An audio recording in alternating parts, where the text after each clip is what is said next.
Dites Amen. Gloire au Seigneur. Voilà, ce soir, j'aimerais vous parler des choix. Amen. Le choix qui t'est proposé ce soir n'est pas un choix que le monde peut offrir. J'imaginais ça tout à l'heure. Je dis, il y en a qui sont partis en mission. Ça leur a peut-être coûté de partir en mission. Ils ont peut-être laissé des choses, ou alors peut-être, ils sont partis peut-être avec pas beaucoup d'argent, ça leur a coûté.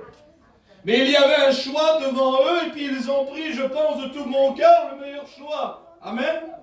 Et ils ont décidé de se réjouir ensemble avec les frères, d'écouter la parole du Seigneur, de pouvoir annoncer quelque chose, un témoignage, de pouvoir écouter pour celui qui ne connaît pas la parole, de pouvoir l'écouter. Amen. Alors ils étaient devant un choix et ils ont pris ce choix. Et puis l'être humain est parfois devant des choix, devant sa vie. Il a besoin de faire des fois des décisions, de prendre des décisions intelligentes et de dire Seigneur, où je vais aller cet été? Qu'est-ce que je vais faire? Est-ce que je vais, Seigneur, entreprendre des choses qui vont bénir ma vie? L'être humain est parfois devant des choix, mais des choix vitaux. Amen. Gloire au Seigneur. Je parle au point de vue de la parole de Dieu. Ce soir, si tu es là, ce n'est pas un fait du hasard. Le hasard n'existe pas. Ce soir, si tu es là, c'est un effet de la grâce de Dieu. Ce soir, si tu es là, c'est parce que Dieu l'a décidé. Amen. Et Dieu, ce soir, peut bénir ton cœur. Ce soir, Dieu peut bénir ta vie. Amen. Alors, j'aimerais lire un passage dans la parole du Seigneur. J'aimerais qu'on lise ce passage ensemble, Deutéronome 30 et verset 15. Amen. Voici, je mets aujourd'hui devant toi la vie et le bien. Je mets la mort et le mal. Là, il y a un choix. Le choix n'est pas encore proposé. Dieu, ce soir, met devant toi deux chemins. Il met devant toi la mort ou la vie. Il met devant toi un choix évident. Ce soir, on a peut-être fait des choix dans notre vie. Il y en a qui ont fait des choix de se marier. Il y en a qui ont fait des choix de fonder une famille. Comme j'ai dit tout à l'heure, on a fait des choix de suivre la mission. Il y en a qui ont fait des choix dans leur vie. Mais ce soir, le meilleur choix que tu peux faire ce soir, c'est le choix que Dieu te propose. Ce soir, Dieu te propose un choix pour ta vie individuellement, amen. Du bien pour ton cœur, du bien pour ton foyer, du bien pour ta maison, et du bien pour ta famille. Ce soir, Dieu le met devant toi, amen. Et ce soir, il est si simple de dire Seigneur, j'écoute ta parole, je sais que tu as mis devant moi deux chemins. La Bible parle d'un chemin large et spacieux, d'un chemin étroit et resserré. Et ce chemin large et spacieux, la Bible nous parle qu'il y a beaucoup de personnes qui entrent par là, parce que c'est un chemin facile d'accès. Il est facilement empruntable ce chemin-là, on peut y marcher facilement. Tout est permis dans ce chemin. Mais la Bible nous parle qu'il y a un chemin étroit et resserré. Et c'est un chemin, la Bible nous dit qu'il est différent de l'autre. Parce que l'autre mène à une perdition éternelle. Mais le chemin étroit et resserré mène à la vie. Amen. Il mène au ciel, gloire au Seigneur. Eh bien, des fois, l'être humain cherche des grandes choses. Il cherche des choses qui sont frappantes pour les yeux. Des choix, des fois, qui sont évidents. Mais ce soir, Dieu te donne cette ordonnance ce soir. La Bible nous dit ces paroles-là. Il dit, il recherche sur la terre, voir s'il y a quelqu'un d'intelligent qui le cherche. Il ne parle pas d'une personne qui est fou, mais il parle d'une personne intelligente qui recherche la face de Dieu. Amen. Une personne qui essaye de chercher les commandements de Dieu, essaye de chercher la grâce que Dieu offre. Amen. Et en essayant de se tourner vers la parole du Seigneur, alors Dieu touche notre cœur. Dites Amen. Dieu ce soir, il regarde ton cœur. Et ce soir, Dieu te dit cela. Ce soir, il faut que tu ressortes de ce lieu. Non pas en attendant une autre réunion. Non pas en attendant le prochain culte ou alors qu'est-ce que vous voulez. Mais de dire, Seigneur, ce soir, c'est ma réunion. Ma réunion personnelle. C'est moi qui en a besoin ce soir. Je vais arrêter de venir pour les autres. C'est moi qui a besoin de la grâce de Dieu. C'est pour moi ce soir cette mission. C'est pour moi que la réunion est faite ce soir. Dieu s'est dérangé de son ciel de gloire pour toucher ton cœur. Amen. Ce soir, tu as de l'importance aux yeux de Dieu. Tu as une importance que tu ne peux même pas imaginer, que tu ne peux même pas calculer, ou alors même sonder. Tu as de l'importance aux yeux de Dieu. Une importance aux yeux de Dieu que Dieu même a donné son Fils unique, afin que toi, tu ne puisses pas périr. Amen. Mais que tu arrives à la vie éternelle. Amen. Gloire au Seigneur, ce soir tu as de l'importance aux yeux de Dieu. Gloire au Seigneur. Jérémie 21, verset 8, il nous dit cela. Ainsi parle l'Éternel. Amen. C'est Dieu lui-même qui parle. Voici que je mets devant toi, voici que je mets devant vous le chemin de la vie et le chemin de la mort. Et Deutéronome 30, verset 19, il y a quelque chose en plus. Amen. Il dit, j'ai mis devant toi la vie et la mort. Là, il y a le choix. La bénédiction, la malédiction. Et Dieu te dit, t'ordonne ce soir quelque chose, il te demande quelque chose. Parce que c'est trop important. On ne peut pas passer à côté de cela. Il dit, choisis la vie afin que tu vives. Amen. Est-ce qu'on peut négliger un si grand salut que Dieu offre? On ne peut pas. Il ne faut pas négliger ce que Dieu nous donne.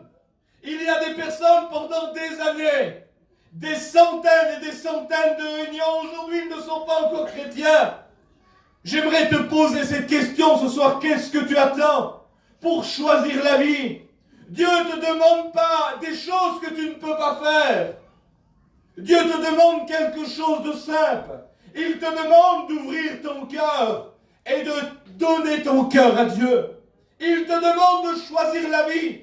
Et puis c'est tellement simple, amen. Aujourd'hui, si on va sur une personne, on va voir quelqu'un qui est condamné à la prison, mais toute sa vie. Et puis on lui demande s'il veut rester en prison, ou alors s'il veut sortir. Est-ce que le choix peut lui être proposé à lui?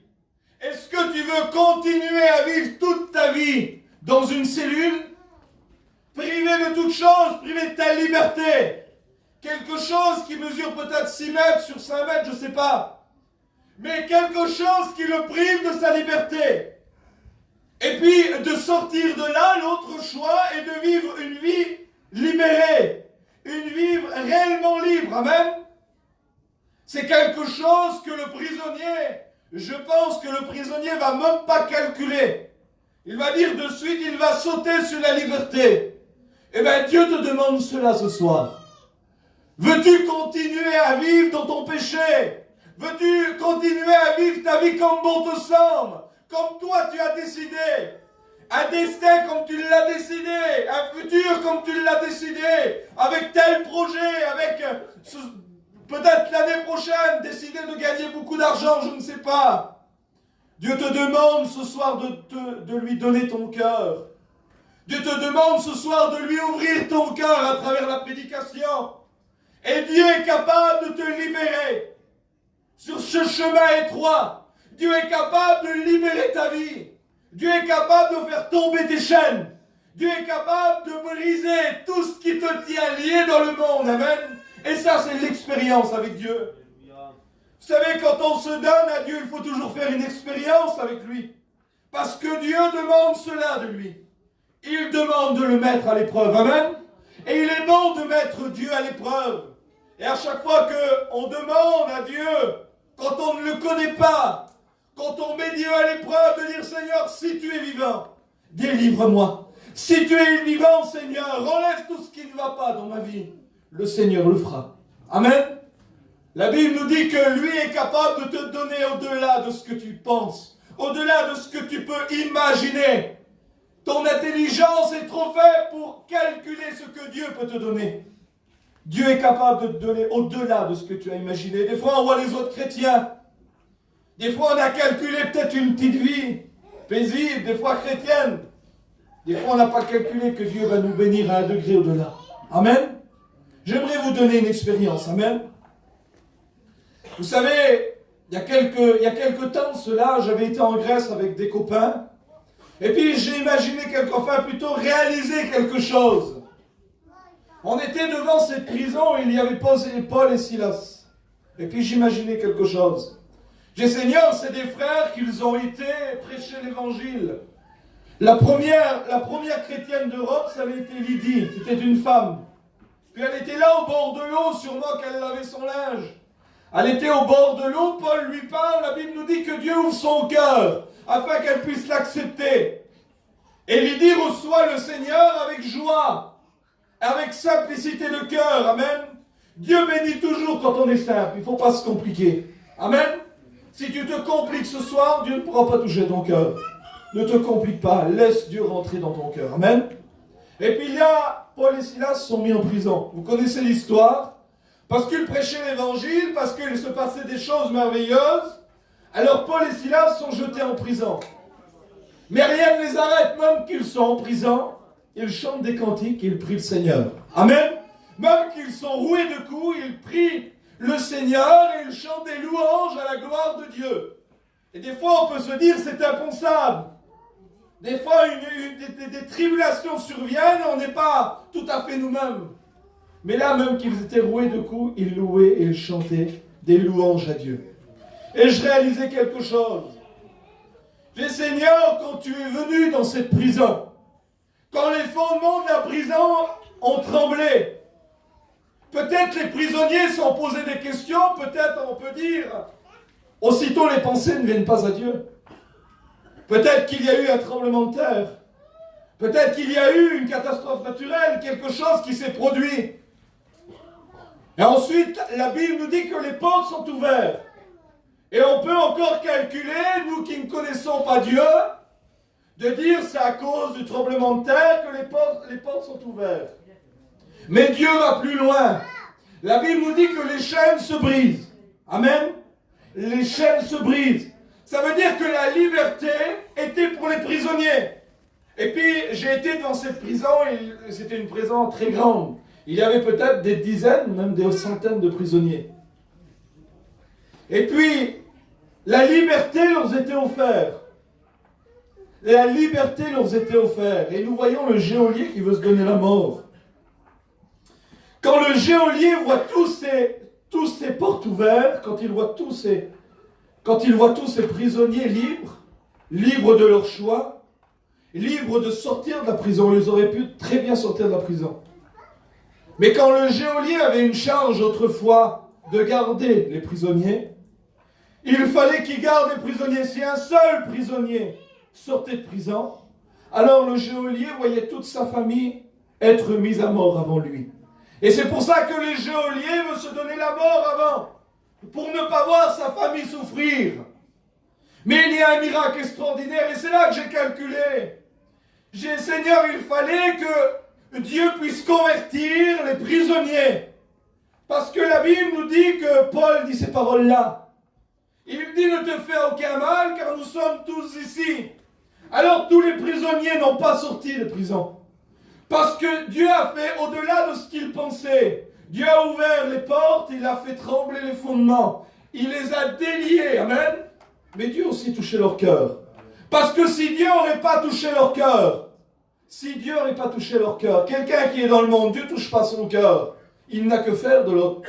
Il n'avait que faire de Paul qui voulait se donner la mort. Mais ils ont décidé de rester à l'intérieur des cellules pour que le geôlier ne puisse pas se donner la mort. C'est pour ça que Dieu, des fois, on peut le limiter.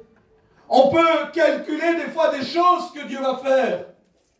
Des fois, on peut calculer des fois que Dieu va juste nous bénir à nous. Mais Dieu a décidé ce soir de te bénir à toi. Mais il ne va pas s'arrêter là quand il a décidé de bénir une personne. Il bénit le foyer. Il bénit les parents. La jeune fille, même ses parents sont bénis. Le jeune garçon, même ses parents. Même sa famille, même ses frères, même ses sœurs sont bénis. Pourquoi? Parce que notre témoignage va en découler. Ce que Dieu a mis dans notre cœur va être déversé. Amen. Quand Dieu remplit un vase, alors le vase déborde. Amen. Et c'est lui qui va décider de remplir ton vase ce soir. Gloire au Seigneur. Alors sur ce chemin-là, il y a quelque chose de merveilleux. C'est qu'il se trouve quelque chose devant. Amen. La Bible nous dit, Jean 17,3, or la vie éternelle, c'est qu'ils te connaissent toi, le seul vrai Dieu. Amen. Parce qu'il n'y en a pas d'autre. Il y a un seul Dieu, gloire au Seigneur, au-dessus de tout. Et ce soir, il veut bénir ton cœur. Jean 14,6, Jésus dit ces paroles merveilleuses. Concernant le chemin, il dit, moi je suis le chemin. Je suis la vérité. Il n'y en a pas d'autre. Et je suis la vie. Amen. Il te demande ce soir de choisir cette vie-là, afin que tu vives. Non pas une vie comme nous avons hérité maintenant, mais une vie éternelle. Une vie qui demeure au-delà des siècles et des millénaires. Une vie qui ne s'arrête plus avec le Seigneur. Amen. Dans la louange auprès de Dieu. Est-ce qu'on peut négliger ce que Dieu peut nous donner? C'est pas négligeable, je vous le dis ce soir. Il faut choisir cette vie-là. Alors Dieu te dit ce soir qu'il est le chemin, la vérité et la vie. Il est ce petit chemin étroit et resserré. Il est la vérité qui ne se trouve pas dans le monde. Il est la vie qu'on ne peut pas trouver. Qu'on ne peut pas trouver là où il y a le mensonge, là où il y a le péché. Là où le monde demeure, là où le poids du péché demeure, la vie là ne se trouve pas. Mais ce soir, c'est une vie réelle. C'est la vie que Dieu offre. Amen. Gloire au Seigneur. Hébreux 10, il nous est dit qu'il a inauguré pour nous un chemin nouveau. Amen.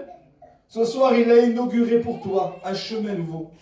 Alors, j'aimerais juste finir avec ça et puis ensuite, on va prier le Seigneur. Ce soir, tu as peut-être décidé un choix pour ta vie. Peut-être tu as décidé ce soir un choix personnel de demeurer comme tu es. Et ce soir, je vais lire quelque chose et puis tu vas voir si cela se trouve des fois dans ta vie. Et puis j'ai mis, des fois, on a accepté un grand chemin, large, spacieux, un chemin qui est facile d'accès, qui est facile à marcher, un chemin des fois où il y a la popularité, un chemin des fois où il y a l'argent. C'est facile de marcher. Mais il n'y a pas la vie. La vie que Dieu donne n'y est pas. Un chemin des fois où il y a même, parce que les gens qui n'appartiennent pas à Dieu encore ont plein de questions dans leur vie. Un chemin où il y a l'incompréhension. Des fois une incompréhension si grande. Des fois on se demande plein de choses. Le Seigneur, je suis incompris. Mais le monde ne donne que cela. Le Seigneur lui a les solutions. Le monde n'a que de l'incompréhension. Le monde n'a que faire de toi. Le monde, ce qu'il veut, c'est te détruire. Le monde, ce qu'il veut, c'est détruire ta vie. Il veut te couvrir de péché. Il veut que tu puisses sombrer. Le monde irait même jusqu'à te ôter la vie dans ton péché. Voilà ce que le monde peut t'offrir. Il ne peut rien t'offrir de plus. J'ai marqué cela, des fois, un chemin de doute. Un chemin de doute. Le monde est plein de doutes. Le monde n'offre que du doute, que du mensonge, que des à peu près. C'est pas véritable avec le monde. C'est pas dire je vais, comme le Seigneur, dire je vais devant Dieu. Je demande l'intervention de Dieu quand je suis fatigué. Je demande que Dieu puisse me relever quand je suis faible. Dieu le fait. Je demande que Dieu puisse m'éclairer par sa parole. Dieu le fait. Je demande que Dieu me donne une réponse. Dieu le fait. Amen. Le monde ne le fait pas. Le monde ne donne que du doute. Il ne donne que rempli de questions. Et l'être humain est devant cette question-là. Où vais-je passer l'éternité? Ce soir, Dieu te le demande. J'ai mis cela aussi un chemin d'incertitude. On est incertain de notre vie aujourd'hui. On est incertain si demain on se réveillera. On vit dans l'incertitude. La différence avec celui qui a donné son cœur à Dieu. Amen. Quand nous le levons le matin, nous sommes déjà sûrs de dire Seigneur aujourd'hui, pour celui qui marche réellement avec Dieu, aujourd'hui je m'endors et je me lève en paix. Parce que j'ai un salut qui est réel. Un salut que Dieu n'a pas pu me tromper parce que Dieu est la vérité. Et l'esprit qui est dans mon cœur, l'esprit qui vit dans ma vie, il me dit tous les jours que je suis un enfant de Dieu. Alors, ça ne me trompe pas. Je suis un enfant de Dieu et tous les jours, je me couche et je m'endors en paix. Je lève mes yeux, mes regards sont vers Dieu. Je suis rayonnant de joie, la Bible me dit. Amen. Est-ce que toi, tu as ça dans ta vie?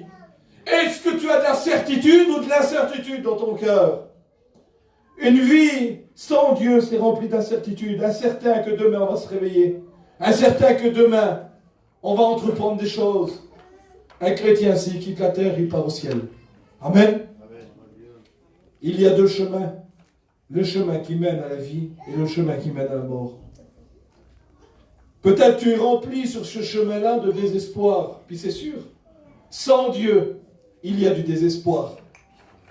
Une vie pleine de désespoir, ça arrive. Des fois, on a eu plein de défaites dans notre vie. Mais Dieu, lui, est le Dieu de l'espoir. Dieu donne quelque chose. Quand nous sommes, comme j'ai dit tout à l'heure, malades, alors Dieu nous guérit. Amen. Quand nous sommes des fois dans la tristesse, Dieu nous relève, Dieu nous donne la joie. Il dit dans sa parole, non pas comme le monde la donne, mais c'est comme Dieu la donne. C'est pas une joie qu'on va trouver dans le monde. Amen. Le monde est rempli de désespoir. Il ne te donne pas un espoir éternel. Dieu lui te donne un espoir. Amen. Est-ce que tu as de l'espérance dans ta vie? Je te pose cette question ce soir. Est-ce que ce soir, en rentrant chez toi, demain en te réveillant, est-ce que tu as cette espérance qu'un jour tes yeux verront Jésus? Ce soir, tu peux partir de ce lieu, tout simplement partir là. La réunion est finie. De dire, Seigneur, je pars avec toi. C'est simple, amen. Gloire au Seigneur. Une vie de solitude sur ce chemin. Et une vie d'insatisfaction. Amen. Une vie de solitude et d'insatisfaction. Sans Dieu, nous sommes solitaires. Vous avez vu que même s'il y a nos familles avec nous, pourtant le peuplement en louche, c'est souvent comme ça. La dernière fois, à chaque fois qu'on va à l'hôpital, les gradés, à chaque fois, ils disent sur nous, encore vous. C'est comme ça à chaque fois. Et une petite chose de rien, tout à l'heure matin, on est rentré à l'hôpital. Tout le monde était avec elle pour y aller. On savait qu'on devait venir à la réunion, nous sommes venus ici, amen. On a prié pour elle, on a su que Dieu allait la garder. Dieu l'a déjà gardée, amen. Mais il y a des personnes, malgré leur famille, malgré qu'on vit par un peuplement en autre, j'ai gagne que ce que vous voulez, amen. Il y a de la solitude dans notre cœur. Malgré qu'il y a nos parents, malgré qu'il y a nos frères, nos sœurs, malgré même des fois qu'il y a nos compagnes. Des fois on vit dans l'incompréhension, des fois on se sent solitaire. Mais Dieu, lui, il donne au-delà de ce que ta famille peut te donner. Amen. La Bible nous dit, même si ta famille t'abandonne, lui ne t'abandonne pas. Amen. Même si les gens de ton entourage t'abandonnent, lui ne t'abandonne pas. Lui, il continue de vivre avec toi. Amen. Alors, j'aimerais juste finir avec ça. Il y avait un homme dans la parole du Seigneur, Marc 10, verset 17, qui avait un choix devant lui très facile. Et il s'approche devant Jésus, ce jeune homme. Il est riche, il a plein de biens. Il est rempli de biens et puis il a des grandes richesses. Et il s'approche devant Jésus et il dit à Jésus, il dit, Maître, que faut-il que je fasse pour que j'hérite la vie éternelle? C'était un choix qui lui était proposé et Jésus lui dit, as-tu observé ces commandements? Alors lui, il dit, oui, dès mon plus jeune âge, j'avais observé ces commandements. Puis des fois, toi, c'est comme cela ce soir. Des fois, ça fait des dizaines et des dizaines d'années que tu viens en réunion, que tu connais la parole, tous les textes qu'on a cités. Des fois, tu les connais. C'est pas pour ça que tu es chrétien. Des fois, tu n'as pas fait de choix. Des fois, tu n'as pas renoncé au monde et dire, oui, Seigneur, je t'accepte. Ce soir, c'est le choix qui va tout faire dans ta vie. Et si ce jeune homme-là, il dit, Jésus, il dit, il te manque quelque chose. Jésus connaissait tout. Il lui manquait quelque chose. Il y a des gens, ils croient qu'en connaissant la parole du Seigneur, on est sauvé. Non, c'est en acceptant le Seigneur que nous sommes sauvés. C'est en faisant sa volonté. Gloire au Seigneur. Amen. C'est pas en écoutant une parole, mais c'est en la mettant en pratique. Amen. Alors ce jeune homme-là, Dieu lui propose quelque chose. Jésus lui dit quelque chose. Il dit, tous tes biens que tu as, vends-les, distribue-les aux pauvres et suis-moi. Amen. Mais ce jeune-là, la Bible nous dit qu'il s'en va tout triste. Il avait un choix dans sa vie. Un choix qui lui était proposé. Il aurait pu choisir la vie et vivre. Non, il a fait demi-tour et puis il a préféré sa richesse. Et puis des fois, aujourd'hui, c'est comme ça. Des fois, tu préfères ton péché. Des fois, tu préfères ta petite vie que tous les jours tu mènes. Des fois, tu préfères faire ta vie comme bon te semble. Faire tes projets comme bon te semble. Et puis, ça te paraît utile pour toi. Mais Dieu t'a déjà demandé dans les réunions, maintes et maintes fois par sa parole, de l'accepter, de lui donner ta vie. Ce soir, choisis la vie afin que tu vives. J'aimerais qu'on prie le Seigneur. Amen. J'aimerais qu'on prie le Seigneur.